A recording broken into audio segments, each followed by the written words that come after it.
Hello and welcome to Daily Politics, reaching you from Trust TV here in Abuja. On this program, we discuss issues around politics, policy, and governance. I am Suleiman. Well, tonight we're asking one simple question. Will the APC survive tomorrow's convention? This is not an idle question, and it's not scaremongering either. Just when the APC itself and Nigerians thought that the storm of crisis in the ruling party is over, old issues have taken a new life.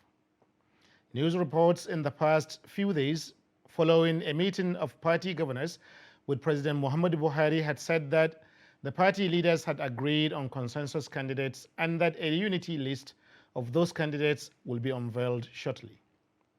Some people, in fact, have assured and reassured that the list will be ready tomorrow, that is, on the convention ground.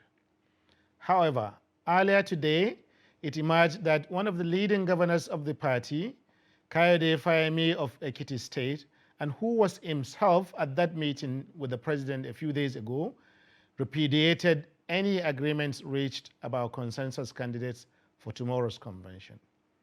Fayemi is the chairman of the Nigerian Governors Forum and is also rumored to be in contention for the party's presidential ticket. He is reported to have said that everyone, including the president, should canvass for support for their candidates.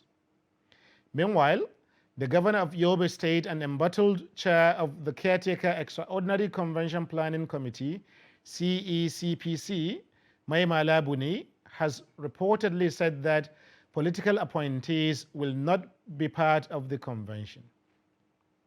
How this will work out, we don't know. But this has yet again raised fresh concerns about the direction of the party just a few hours before the convention is to begin. So tonight, we raise the following questions. Will this convention mark the beginning of the end of the APC? Or will they manage to get it right? And what legal constitutional debacle still hang on the party through Section 84(12) of the new Electoral Act 2022. With me to discuss these issues are two deep insiders. At least one of them is a deep insider. I have with me Ambassador Hassan Jika Ardo, who is a leading member of the APC in Taraba State and an aspirant for the position of National Vice Chairman, Northeast of the party.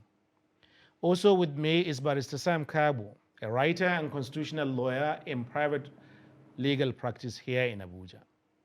Welcome to Daily Politics, gentlemen. Thank you very much. You're welcome. So we'll take a short break. When we return, we'll go right into it and bring you all the analysis of what is likely to happen tomorrow, and more importantly, what tomorrow might mean for the APC. Stay with us.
Welcome back. This is Daily Politics on Trust TV, and we're discussing what tomorrow might be for the APC and, well, for Nigeria. After all, the APC remains the party in power. And with me is Ambassador Hassan Jika Ardo and also Barrister Sam Kabo. So maybe we just go straight into it. The first question that I actually ask you as a contestant in this election is, is there a unity list that has been rumored? Should we be expecting a unity list tomorrow? And if that list exists, what does it mean for anyone who is not on that list, but who has aspirations for respective offices within the National Working Committee of the party? Well, thank you very much. Nice having you this evening. APC is a political party that is built on trust and justice as the basis of the formation of the party, because I happen to be among those who started the formation of this party from the legacy parties. Okay. Talking about the unity list, to the best of my knowledge up to this moment, it's just a rumor. I have not had anybody authoritatively saying that there's a unity list. But by definition, if we're talking about unity, what do we mean? A unity list may be a list that might have been decided by the critical stakeholders, such as the governors, the former governors, former president, vice president, senators, former senators, former members, House of Representatives, former speakers, and a host of others. They have sat down to extray the entire political ground of each state to look at the nucleus of what APC is in that respective state and bring out people of caliber that can carry the flag of APC and make things work. Because the essence of having that is for the party to succeed. Because you cannot just go and bring somebody from the back door and expect that people should agree that that is a unity list. It should have the general acceptance of all party members across board that yes, this man have really worked for the party and he is qualified to be a member or to be enlisted among the unity list. Then that will give you the true position of what a unity list is.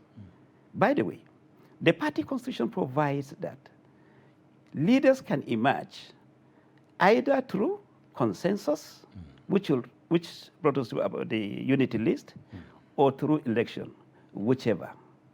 We prefer to have consensus and have a single candidate because there's mutual understanding among members.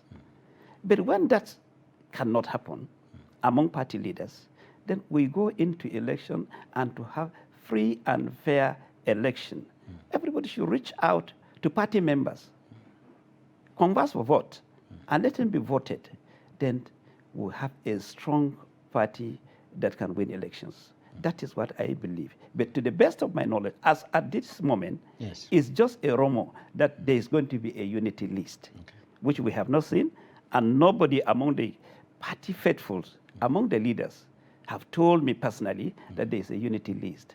And the basis of having that list, that is what we are waiting for.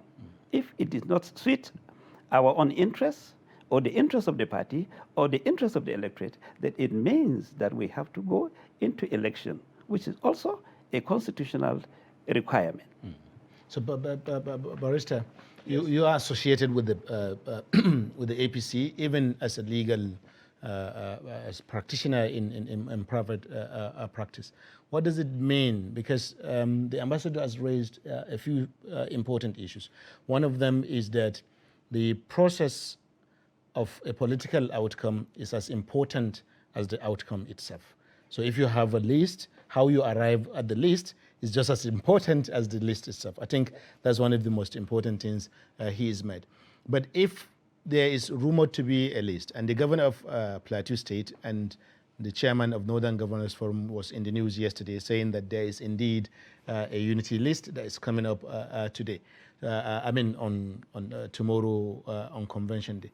If a member, someone as ranking as Governor Fayemi is coming out to say that they are not in agreement with any consensus candidates of the party, does that mean that there's been a problem with the process as to how that consensus is being reached?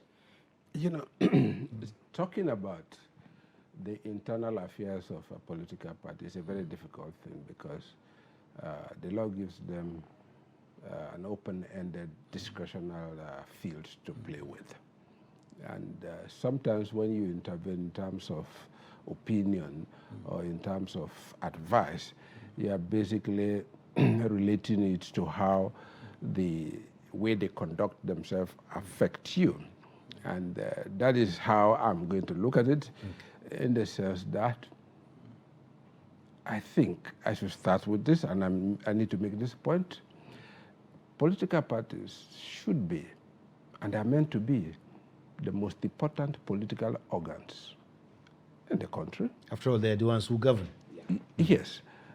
Not so much about governance, but the process of the recruitment of the personnel of governance. Interesting. And also the framing and articulation of policies for governance and development. It is their responsibility. So it's a very serious responsibility.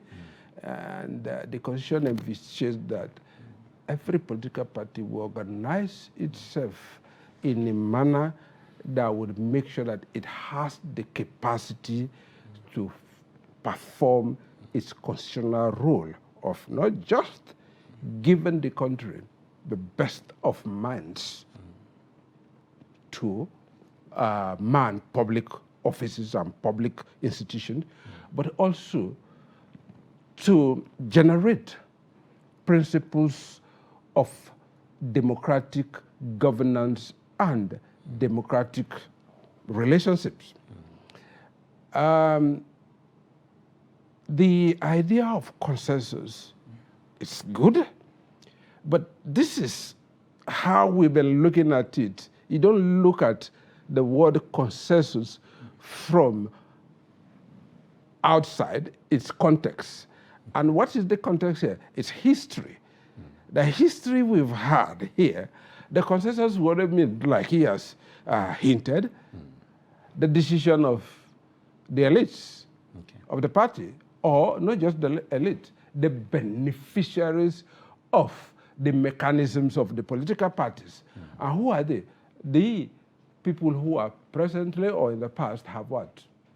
Occupy public offices. Within the party. Yeah, but political membership in that nature is those who are beneficiaries of the political mechanisms are now up to 0.5% of the membership of the party. And therefore, our fear, which has severally and over the years been justified, is that those gentlemen who constitute the elite group of the party and who are benefiting both financially and otherwise from the largesse of the party, I will call it that, or what I will call the patronage of the party, or what I will call the goodwill of the parties, they only think about themselves, and much of their own consensus is what? Trapped within their narrow class. In other words, he is consensus without consensus. Yes, that's their class. Consensus without broader consensus. And this is where you have the disconnect. And this is where you have the difficulty of you finding out there in the street to say, this person, by the way he behaves, by the way he thinks, he is APC. This person, by the manner of his disposition, he is PDP. Because you know what? And the majority of the people there. Just a minute. Yes. That takes me back to what you mentioned earlier also, Ambassador, because you mentioned that the legacy parties that formed the APC.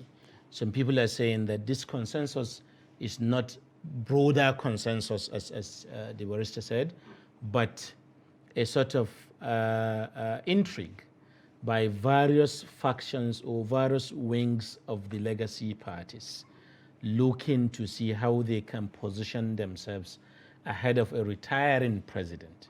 Since President Buhari is not going to, is constitutionally barred from contesting for at least presidency of Nigeria in 2023.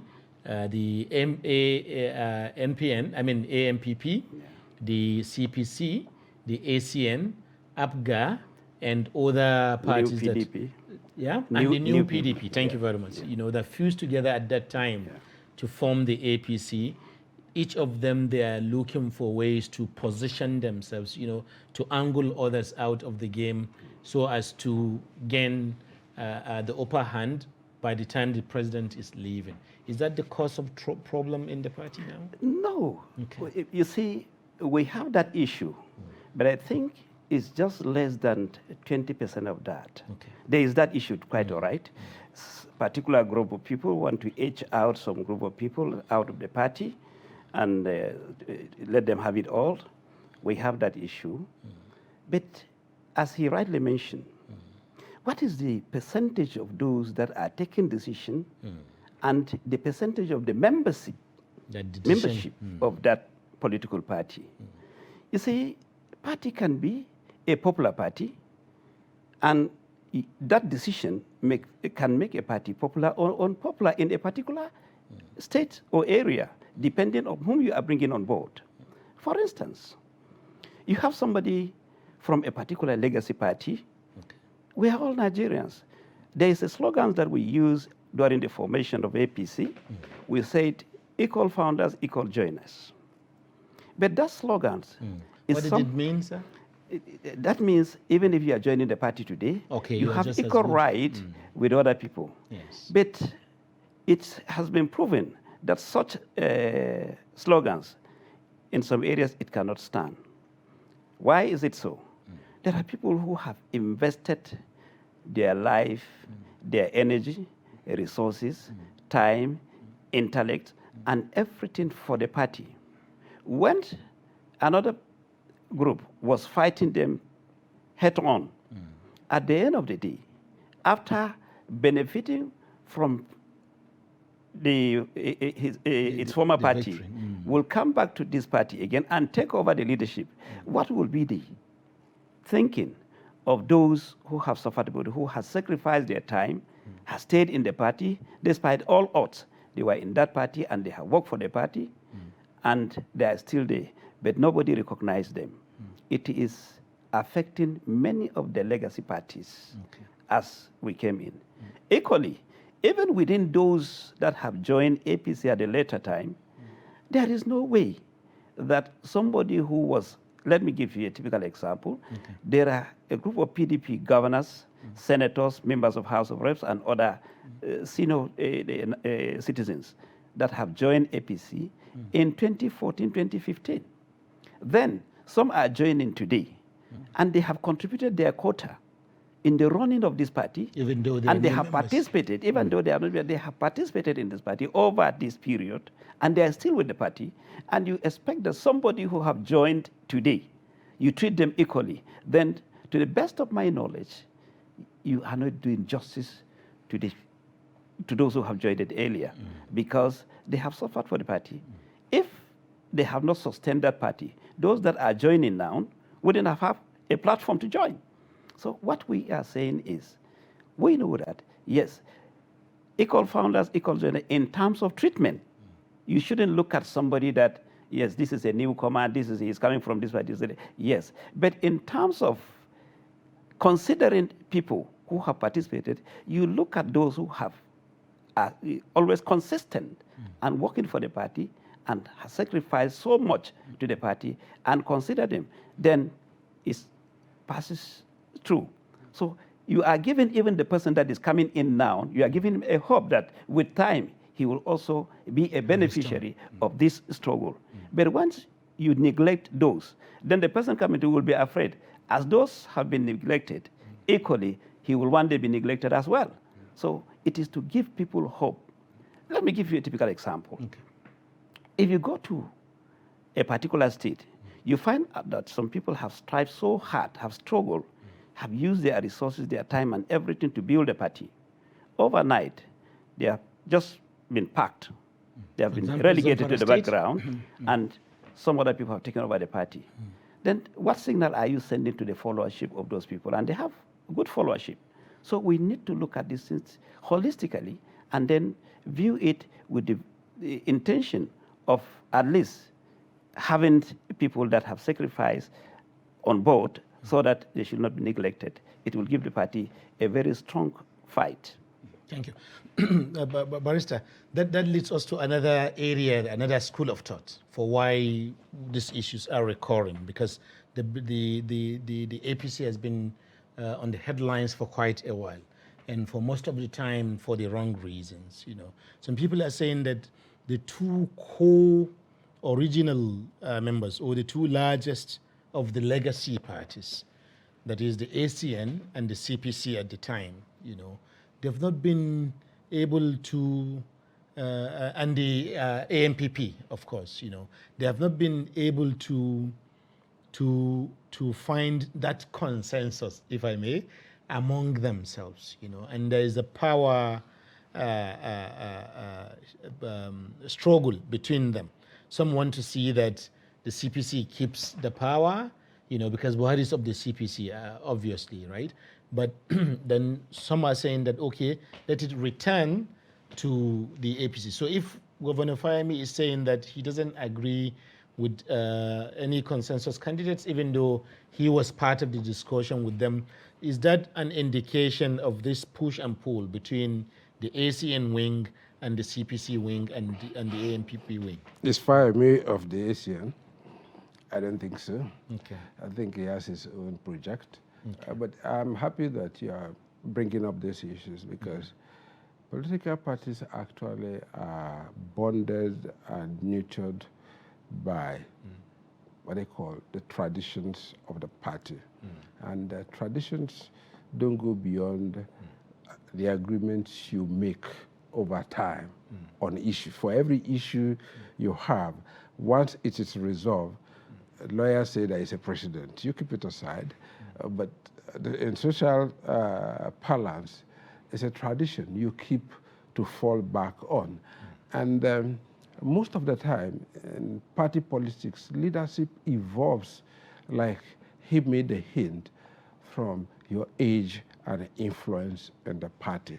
So much so that if you are in parliament, without thinking twice, you know who is going to be the next leader of the party by evolution.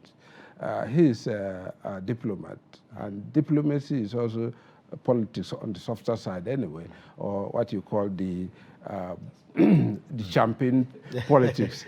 You understand? Yeah. It's not the champagne politics. It's the champagne politics. I see. Yeah, that's what it is. Interesting. Yeah, but the doyen of the diplomatic corps has his own standing without any thoughts about it. It evolves. And that's the way a very good, well-harmonized, well-articulated, and good functioning political party should be. If I get you right, you are talking about zoning. Not zoning, not zoning. Zoning is just part of it. This part has it now, another part has it later. No, it's not. Okay. You see, it's all about influence. Okay. And it's all about impact. And it's all about the value you bring into the party. Because what you are talking about in terms of value is the number you can bring in. And the number would what?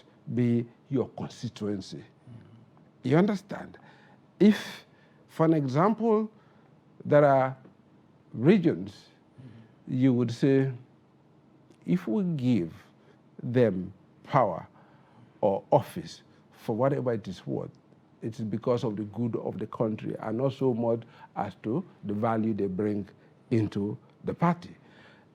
Because the party does not have a kind of a standing or a kind of a following or followership in that area. But coming back to APC, APC was a special purpose vehicle meant first to wrestle power from PDP, and leaders of thought sat and said, hey, we are being taken to the Golgotha. The only way we can arrest this drift is we have to make some sacrifices. And the sacrifices is we swallow our pride, swallow our differences, and try to, what? Form a union that can put up a good fight against PDP.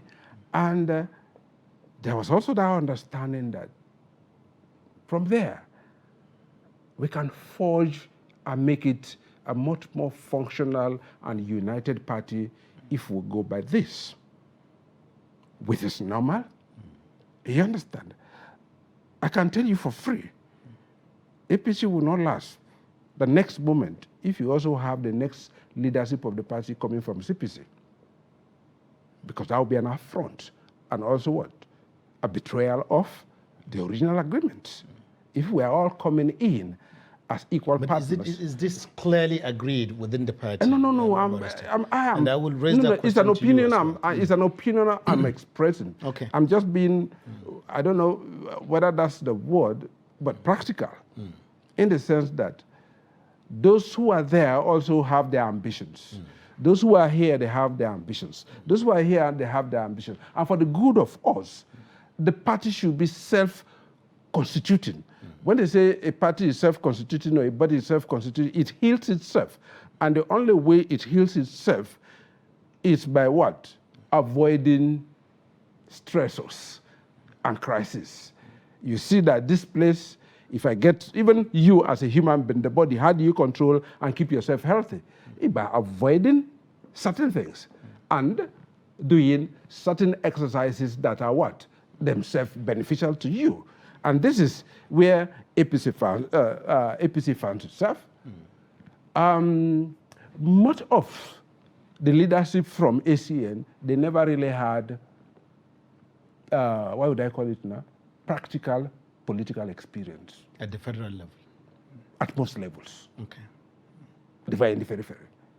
The only person you would say who had that experience, but not under a democratic government, was Mr. President. But you had those from ANPP, those from ACN, and even the new PDP, they're tested public politicians. The ANPP had a few states at that time. Yes, so they are tested. You understand? If you form a political party and you allow those who are learning the job to be the linchpin of the party, you have a dip. You go south. And I think some of the mistake that APC made was because it did not carry into its what? Core caucus leadership. This, what would I call it now? Experience of the other parties. It matters. So let me raise this question. It matters. If there is anything in the world that requires some form of experience, is leadership.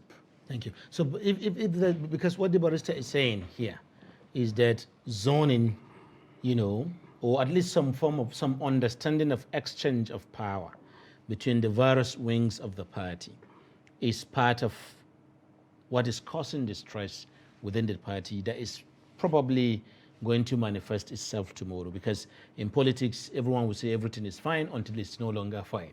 It becomes clear that things are no longer are fine. So is that part of the issue? Is zoning an issue, particularly for the office of the presidency?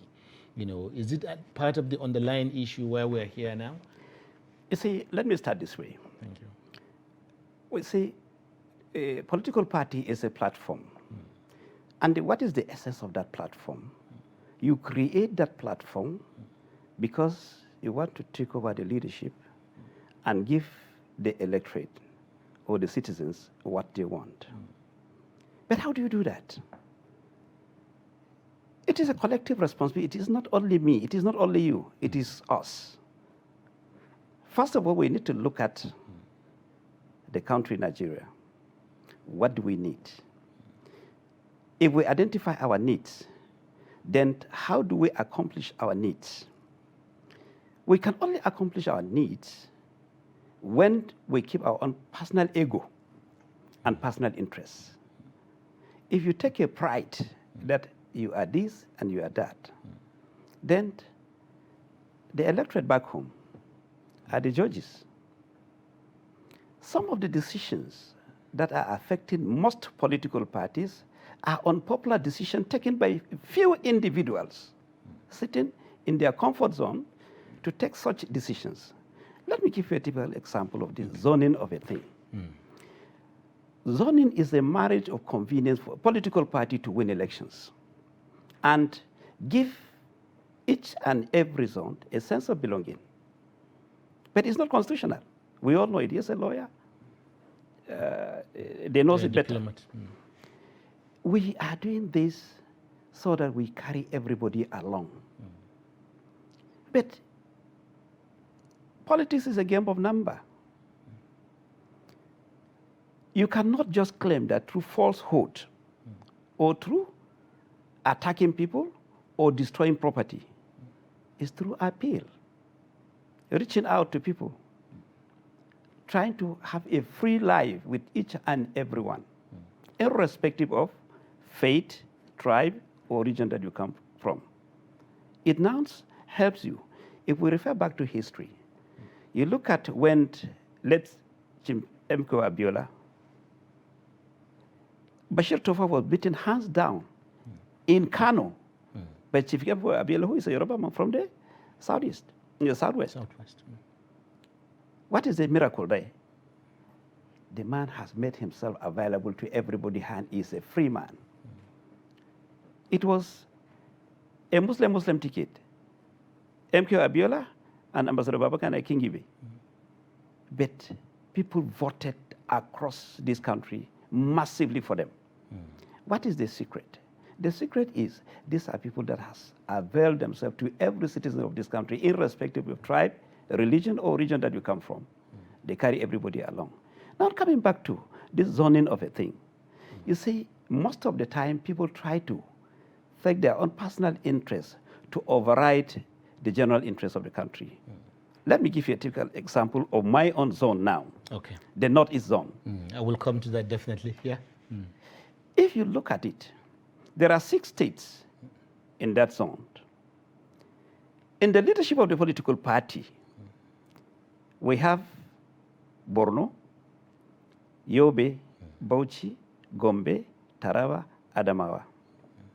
In these 6 states, at the National Working Committee of APC, 8 years ago when the party was formed, Gombe, Yobe, and Adamawa were taking the leads. Let me be specific. My own state, Taraba State, the only position we had at the national level was a zonal youth leader for the past 8 years. Now, how will you justify that if Adamawa is paired with Taraba, Yobe has sacrificed their position, the National Working Committee, to Borno, then Gombe has sacrificed their own to Bauchi, then Adama still want to hold on to it. What would you expect from the electorate from that state? What would be their thinking? They are part and parcel of this business. Actually, I was going to raise the question to the ambassador that your position that you are contesting for is not one of those ones that have been zoned, because each zone will produce one. And there's been no talk about consensus candidacy around that. So I was going to talk about how that will work out tomorrow. But we have just a little break. When we return, we will continue with that. Thank you for staying with us. So far, we've been discussing where the APC might be tomorrow, and more importantly, where they might be the day after tomorrow. Stay with us. We'll be right back. This is Trust TV, documenting the Nigerian story.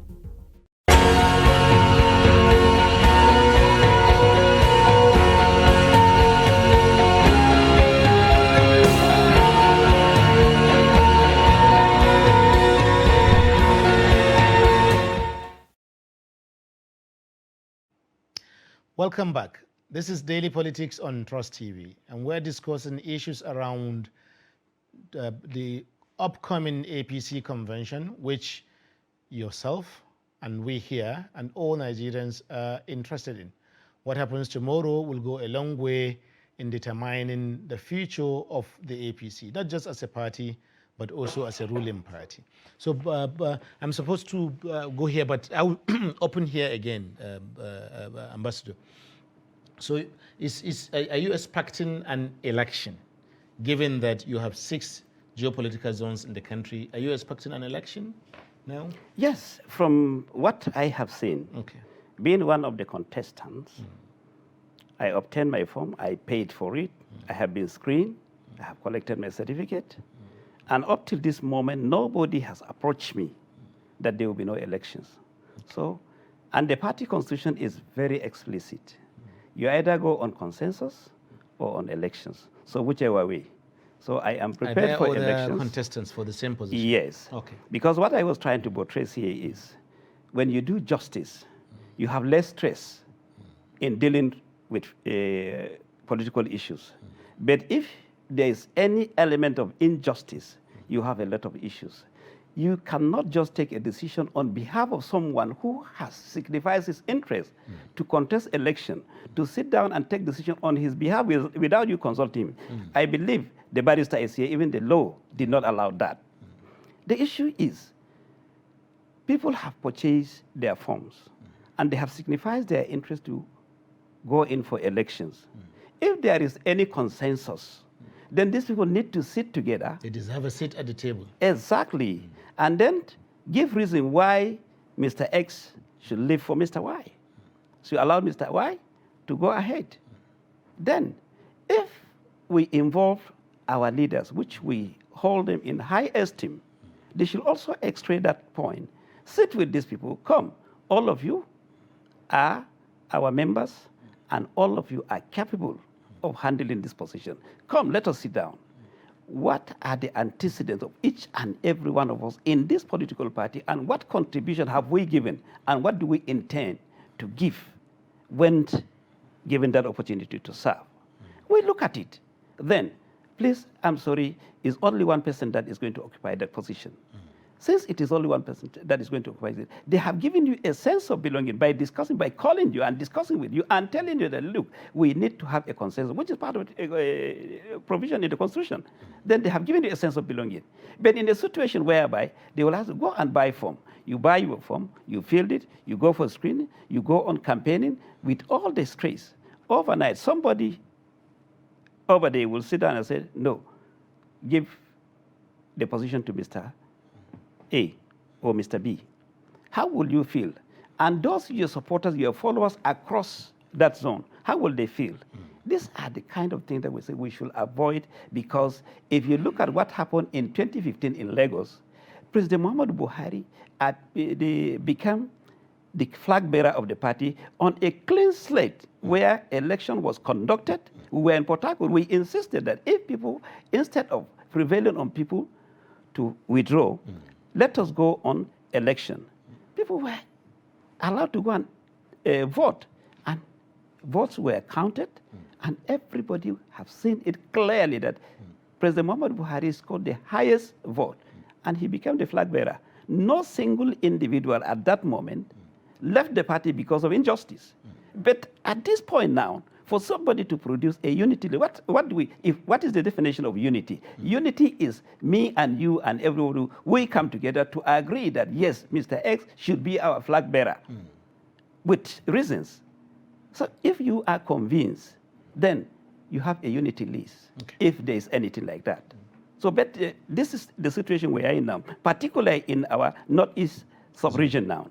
I will give you a typical with names. So I will return to that example. Barrister, that raises 2 issues. One, there's a legal provision in the new Electoral Act that if you have a consensus without the other members, contending members, agreeing, and even in writing, to the fact that you are consensus, the consensus becomes null and void.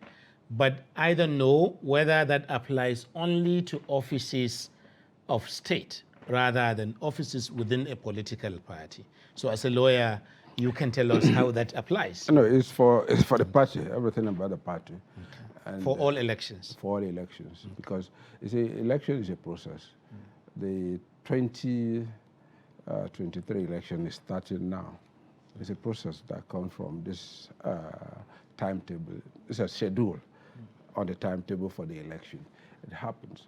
But to me, that provision is in itself is even superfluous because consensus simply means unanimity. If, like he said, I bought my form, I did not consult me or I did not agree, even if 99 of you agree, there is no consensus because the word is not about what? Majority opinion or majority decision. It's consensus. So you must have my buy-in into it. So it has to be a meeting of the mind of all the interested parties, which is good. It will checkmate some of these things that we're talking about here. Let me get it here so that you understand, like I said, why I'm intervening on my own opinion. Ordinarily, I would say that's their business. It's an internal party. Whatever it is, we'll wait for them at the polling booth. Or the courts. Yeah, whatever they do. Yeah, whatever they do with themselves, yes. we'll wait for them there. You understand? But most of the time, the thinking is that, in any case, that ballot box will not count. We would find a way of rigging. That is why they are killing themselves within the party and don't care about us as to how they organize themselves. But let me put it this way. Okay. I have made this point here. When they are talking about internal party democracy or internal party rule of law, they are not saying anything other than what? Conduct yourself at this critical moment and at this critical point in a manner that what? You carry the majority of the numbers. Due process compliance with your rules and your own constitutions. And for every convention you want to have, you must have your guidelines. Those guidelines are binding on you. It's a contract between you and not just the stakeholders, but the public itself, because you are bound to abide by it. So, if you say you have a consensus, how did you come about the consensus when you are just talking about the meeting of governors, going to meet Mr. President and telling them that this is, how did they come about those decisions that they are going to canvass before Mr. President? Those I think we ought to have seen. Political process and mechanism and the electionary is something that is supposed to be public. Absolutely. When the Americans are doing it, those from whom we are copying, you see for every stage, we watch it because what? It is you seeing it that is going to give it value. It is your own decision that, yes, what was done there, it's right. But if all we know it's just people coming with a parcel before Mr. President and say, we've had a consensus. Hey, we should be worried because there is already the red flag. And like I said, with respect to them, but anything championed by governors, for God's sake, is bound to fail because it's interest-laden. There is actually no governor now that I can bet for as being somebody who is conscientious and somebody who would act on both parties. That was as a governor. I'm not talking of just this is what I'm saying. And indeed, I bet any one of them. There is no one single one of them that win his own what do you call it now? His own polling booth if you have free and fair election. As such today, Nigeria of today. But yet, these are the people holding us back. All of these shenanigans, all of these intrigues, all of them, believe me, are but for their own interest, not about the masses, not about people. The way political parties are meant to be, you who is a beneficiary, you have no business with the management of and the running of the party. As long as you are going to participate in the process, you have no business. And that is why all over the world, every political party office holder is not going to go into a competitive elective office because he would have compromised the system for his own benefit. But here, those of them who are piloting and processing this thing are themselves processing it for themselves. So much so that the National Assembly will say this, and say, oh no, it's going to affect me in my state tomorrow. Let's go meet Mr. President. And let Mr. President say no. Come on. Are we serious? I'm not just talking about APC now. In any case, if I'm going to give pass mark, APC is miles ahead. Like I keep saying, PDP is a number of people. When you take off those numbers, you have no party. And that is why you can see some boastful one will come and start abusing them themselves. Say, I will deal with it. Because what? They've appropriated the party. They become the party. The party is no longer an organization. The party is no longer what? An umbrella of interest. The party is now an ego of what? A person, a personalized thing. It is me that is the party. I deal with you if you don't come and bow to me. That's the way. What I find interesting about your comment, Barrister, is how it exposes states like Taraba, where you don't even have a sitting governor from the ruling party. And there are 3 of such states in the Northeast. You have Taraba, you have Adamawa, and Bauchi. All the other states in the Northeast are APC states. Now, if you have, but even though you don't have a governor in your state, you still have a party with a local structure within the state, isn't it? And possibly even at the zonal level. So if you are having a meeting of stakeholders with governors and presidents and those who will represent a state such as Taraba and Adamawa and Bauchi in that kind of meeting? You see, that is why it's one of those that informed my decision to contest for this position. Not because we don't have representatives. But if you look at the number of representatives in the respective states, Taraba, the only representative that we have there is the senator who is an APC senator, and the new senator that came in, who doesn't know the ideologies that we came up with, who was in PDP, who has just decamped into the party, and then the minister. These are the people that are representing us. That is why, in our last meeting, I was telling them that particularly the states that have governors, they don't need even a National Working Committee, because it is places like Taraba that we need a strong National Working Committee member and somebody who knows, bring back power in that state. Who knows the internal workings of the party, who has experience in that party. We formed this party. As I said, if we were able to come from the legacy party and fuse these parties together, the ACN, ANPP, CPC, New PDP, ABGA, to become one indivisible body under APC, then that is the first time we started having opposition even in Taraba State. So for us to have a bolster, we need somebody there at the National Working Committee who knows the internal workings of this party in that state to represent our state. And not only that, we have had governors in Adamawa State. It's because of this internal wrangling. We lost out Adamawa State to PDP in the past. We don't want history to repeat itself. Equally, Bauchi, we're supposed not to lose Bauchi. So we need somebody that can bring all these parties together, who knows what has happened in the past. That is the essence of history.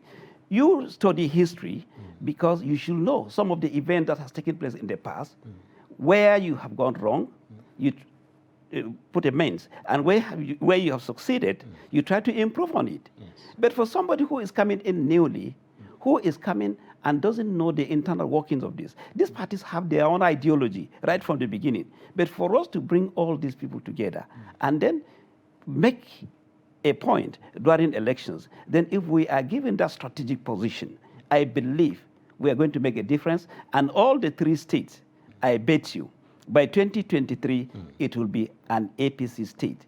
But when you start with injustice now, either you bring somebody who cannot carry the electorate along, or who is not even known to the electorate, or who has not suffered for the party, you are just bringing because you are trying to cover certain interests.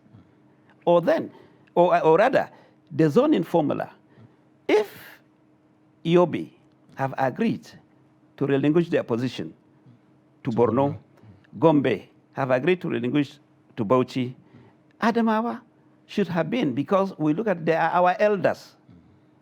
Tarabasi was carved out of Adamawa State. We hold them in high esteem. We respect them, because I have worked with Umar Duhu, who was the first interim. I'm sorry, I have to.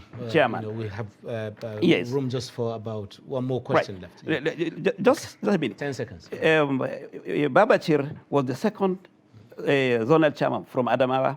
Then Mustafa Salihu from Adamawa. I think politically we need to have that in Taraba State, and we'll solve our problem ourselves. I agree. Thank you. It looks like you agree with that. I agree with that. Which is quite interesting, even though you're just hearing about the argument right now. Yeah. But I have one final question for you, and this Please. brings us to the end of the show. If the political appointees of the APC, particularly people like Amechi, people like Abakar Malami, the Attorney General, Chris Ngige, and so on and so forth, if they go on to participate actively and vote in tomorrow's election, is there any possibility that that can cause trouble for the for the APC shortly after this, given the legal case? Well, We have just 1 minute for this. yeah, the issue of qualification for voting and be voted for. Once it's statutory, it can hang on you right through the electoral process. If you ask me, the wisdom is to be cautious. It is good to say now that the court has set it aside, but what if the Supreme Court says no? What do you do? And what if, as at the time the Supreme Court made that decision, the time for you to put in your candidate has passed? New candidates. What happens? Or what if the thing gets to the Supreme Court after you have voted and your candidate wins? What happened? And the Supreme Court says, oh, he was unqualified. So when you say be lose cautious, that. what do you mean Cautious is categorically? What do you suggest that the APC does? Final question. 10 keep them seconds. off for now. The heavens will not fall. You know why? Balance of convenience here. If an individual loses that opportunity, it's an individual. But if APC loses that office tomorrow, the harm is irretrievable, and it happens what? In Zamfara. Thank you. I think that brings us to the end of the program. I hope that particularly the last it's in advice their you give to the interest. party It's in their interest. can be, It's would in be their quite interest. And significant. then if they follow the party constitution, I think they are good to go, because everything is embedded in the party constitution. If they follow it, I think it's fine. Thank you very much, Ambassador Jika, for coming on this show. It's been nice having you. Thank you very much, Barrister Sam Kabo. It's always nice having you. It's nice having you this time Thank you again. very much. Thank you also for staying with us, our viewers. As I always say, it is because you come out every evening and turn your stations to watch us. That's why we try to bring you all that matters in today's politics in Nigeria, but also around the world. I am Suleiman Suleiman. Good night.